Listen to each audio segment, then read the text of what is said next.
मंत्री नितेश राणे यांनी मुंबईमध्ये सभा घेतली आणि त्या ठिकाणी छत्रपती शिवाजी महाराजच्या बद्दल एक वक्तव्य केलं आणि त्या विरोधात आपण आज पोलिसांच्या ठिकाणी आले निवेदन दिले की गुन्हा दाखल करण्याची मागणी. कसं आहे, आपल्या सगळ्यांनाच ठाऊक आहे, नितेश राणे भाषणात काही तथ्य नसलेलं आणि एका समाजाच्या विरोधात वारंवार बोलत असतात आणि त्यांचा प्रयत्न असाच असतो की दोन समाजांमध्ये तेढ निर्माण व्हावी, भांडणं व्हावी आणि ज्याचा फायदा एका पक्षाला व्हावा.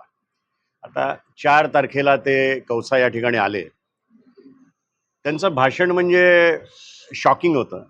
ते एक मंत्री आहेत.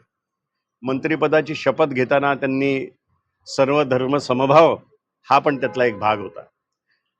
त्यांनी जे त्या ठिकाणी केलं ते एक तर हिंदू मुस्लिमांमध्ये द्वेष कसा होईल, की मद्रासांमध्ये डॉक्टर इंजिनियर नाही तर अतिरेकी कसे घडवतात, अशा पद्धतीचं त्यांनी वक्तव्य केलं.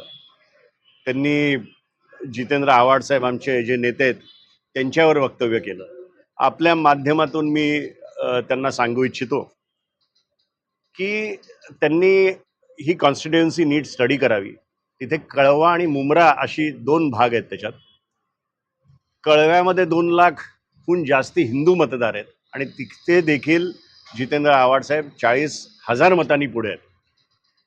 तुमचा तुमचा जो कणकवलीचा विजय आहे तो 56,000नी झाला आणि 96,000नी आमचे साहेब या ठिकाणून निवडून आले. त्यामुळे तुम्ही बोलत असताना विचार करून बोलावा.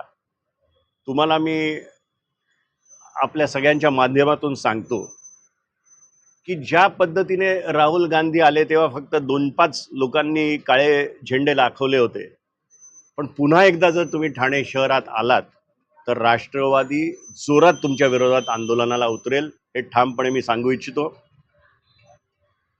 आव्हाड साहेबांबद्दल, शिवाजी महाराजांबद्दल किंवा कुठल्याही समाजाबद्दल बोलताना विचार करून बोलावा.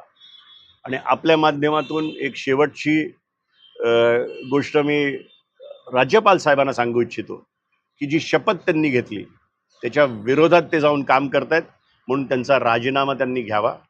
आज ACP साहेब आणि सिनियर साहेबांना आम्ही एक 0 FIR करायची विनंती केली आहे.